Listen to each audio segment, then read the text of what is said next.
दोस्तों, FIS में आप सभी का स्वागत है। आज हम लोग फिर एक नए टॉपिक की शुरुआत करते हैं।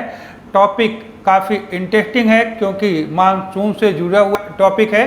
क्योंकि अभी इसके पहले वाले वीडियो में हमने मानसून की बात की थी, तो पार्ट 1 की बात की थी। आज हम पार्ट 2 की बात करेंगे कि मानसून का इंडियन इकोनॉमी पे क्या इम्पैक्ट पड़ता है या इंडिया पर क्या इम्पैक्ट पड़ता है। आज इसी की हम चर्चा करेंगे। तो एक तरह से जब अगर इंडिया की बात की जाए तो भारत जो है एक एग्रियन कंट्री है, अर्थात कृषि प्रधान देश है। तो वहाँ पर मानसून जो है, जैसे ही बात आती है कि भारत कृषि प्रधान देश है, मानसून ऑटोमेटिक जो है एक महत्वपूर्ण भूमिका जो है, इम्पोर्टेंट रोल जो है अदा करने लगता है। तो वैसे भारतीय किसान जब भी अपने खेत में विशेष तौर से खरीफ की फसल जब बोते हैं कि जो मानसून है, मानसून के साथ जो है वो गैम्बल है, अर्थात जुआ है। अब फ्यूचर में क्या होगा ये मानसून पर निर्भर करता है। जिस तरह से जुगाड़ी जो है, जो टोकन लेके आ गया, अब उसका भाग्य है निकलेगा कि नहीं निकलेगा। सेम इसी तरह से इसमें भी हमें कुछ समझना है। अब मुद्दा ये आता है कि इसका किस तरह से इम्पैक्ट, जैसे अभी हमने कहा कि भारत जो है एक कृषि प्रधान देश है, एग्रियन इकोनॉमी है। तो ऐसे अगर कृषि प्रधान देश है तो वहाँ की अर्थव्यवस्था पूरी तरह से कृषि पर डायरेक्टली इनडायरेक्टली रूप में निर्भर करती है। तो वहाँ पर मानसून अर्थात वर्षा का होना बहुत ज़रूरी है। तो वैसे भी अगर हम भारत की बात की जाए तो एक बहुत बड़ा हिस्सा अर्थात 65% के आसपास जो एरिया है वो जो है रेन फेड एरिया है। मतलब जो वर्षा आधारित क्षेत्र होता है उसे हम बोलते हैं रेन फेड एरिया। अर्थात वो सारी जो वहाँ की एग्रीकल्चर सारी एक्टिविटीज़ जो है रेनफॉल पर निर्भर करेगी। अगर वर्षा होगी तो वहाँ पर कृषि होगी या कोई एक्टिविटीज़ होगी, अगर वर्षा नहीं होगी तो वहाँ पर कृषि नहीं होगी। अर्थात इरिगेटेड एरिया जो सिंचित क्षेत्र हैं भारत में अभी बहुत कम एरिया में है। लेकिन हाँ, ये है कि इरिगेशन में जो मॉडर्नाइजेशन हुआ है, काफ़ी हद तक भारत ने उस पर विकास किया, काफ़ी हद तक काम किया है। लेकिन अभी भी बहुत सारा एरिया ऐसा है कि जो अभी सिंचित नहीं है, अर्थात वहाँ अभी भी जो है रेनफेड एरिया है। तो किसी स्कॉलर ने कहा था कि अगर जो रेनफेड एरिया है, अगर हम जो है उस पर किसी तरह से हम सिंचाई की व्यवस्था कर देते हैं, इरिगेट कर देते हैं, तो वह जो है भारत जो है डेवलपिंग से डेवलप नेशन बन जाएगा।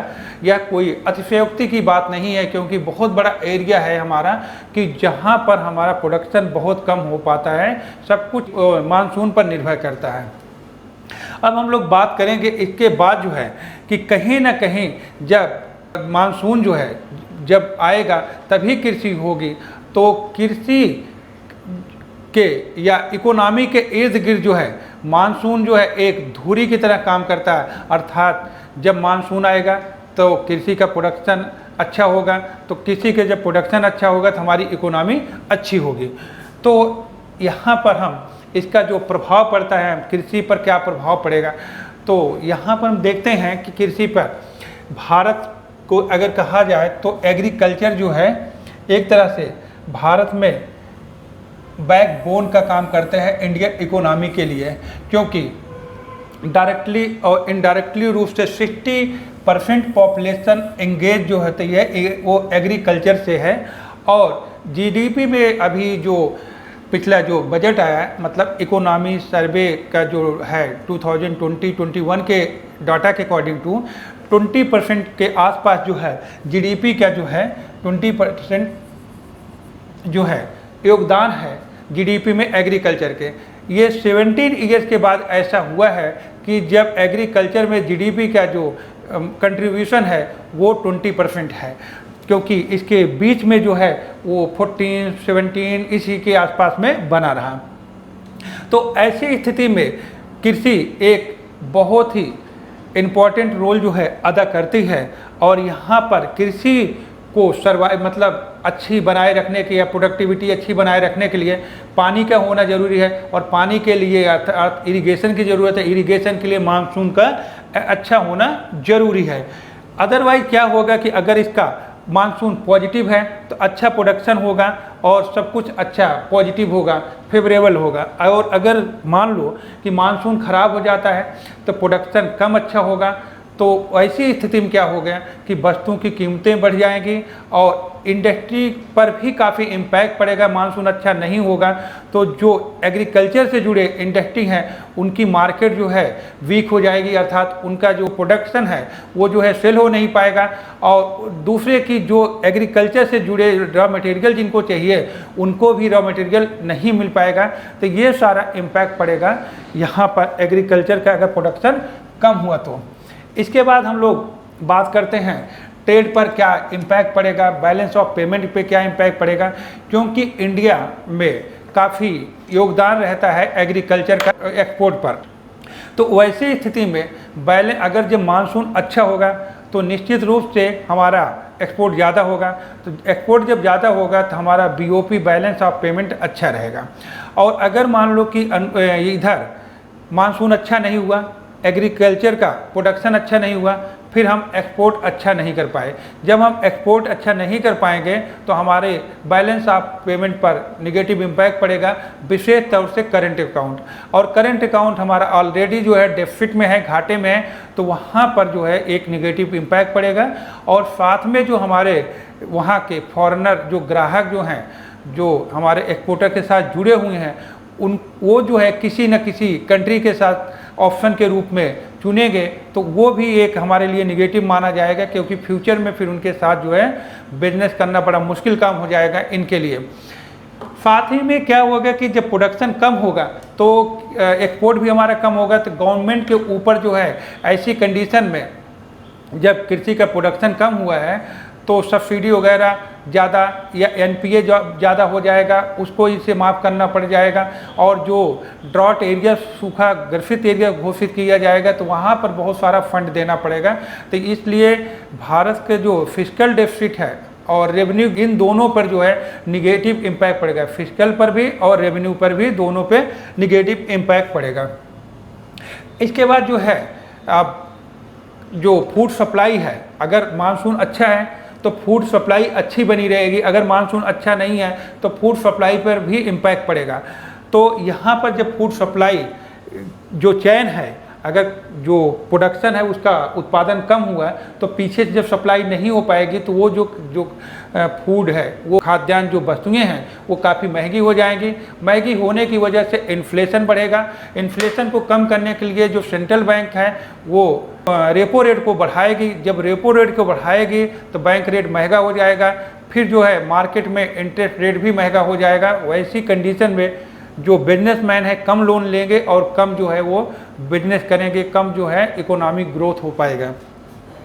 और इसके बाद जो है इसका पावर पर impact on hydro power sectors and irrigation facilities. तो इस पे क्या इम्पैक्ट पड़ेगा, अर्थात जल विद्युत परियोजनाएं जो हैं उन पे क्या इम्पैक्ट पड़ेगा। ज़्यादातर जो बड़ी भारत की जो बड़ी जो है जल विद्युत परियोजनाएं हैं, हाइड्रो प्रोजेक्ट हैं, वो जो है पेरेनियल रिवर के आसपास ही लगाए गए हैं। मतलब सदा 12मासी रिवर जो है के आसपास जो है पेरेनियल रिवर के आसपास लगे हुए हैं।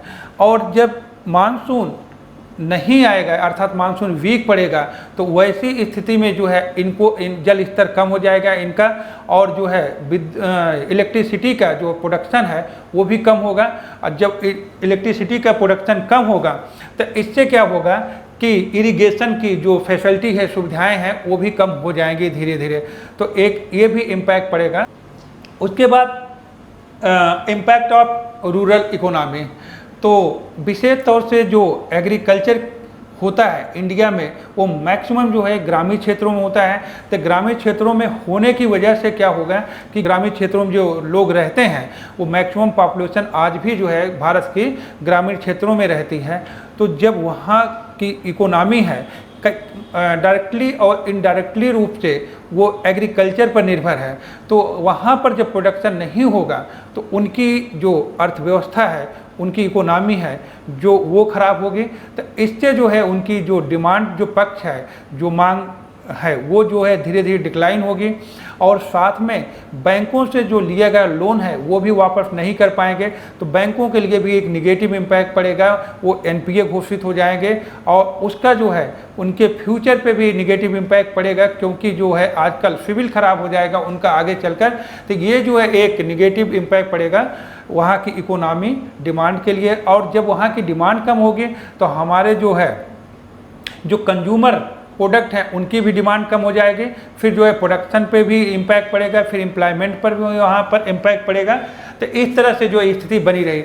और कभी कभी मानसून जब असफल हो जाता है तो आपने सुना होगा कि बहुत सारी एरिया ऐसे हैं कि जो जहाँ पर ड्राफ्ट, विशेष तौर से अगर आपने महाराष्ट्र और ये कर्नाटक वाला रीजन, आंध्रा के रीजन देखेंगे तो यहाँ पर तेलंगाना रीजन में बहुत सारे जो है किसान आत्महत्या करते रहते हैं, क्योंकि उनके वहाँ पर उनका प्रोडक्शन नहीं हो पाया है, उनकी कृषि जो है ख़राब हो गई है। यहाँ पर विशेष तौर से जो कॉटन या कपास का उत्पादन होता है, तो बारिश ना होने की वजह से वो सारी फसलें उनकी नष्ट हो जाती हैं, जिस वजह से उनको मजबूर होकर आत्महत्या करना पड़ता है।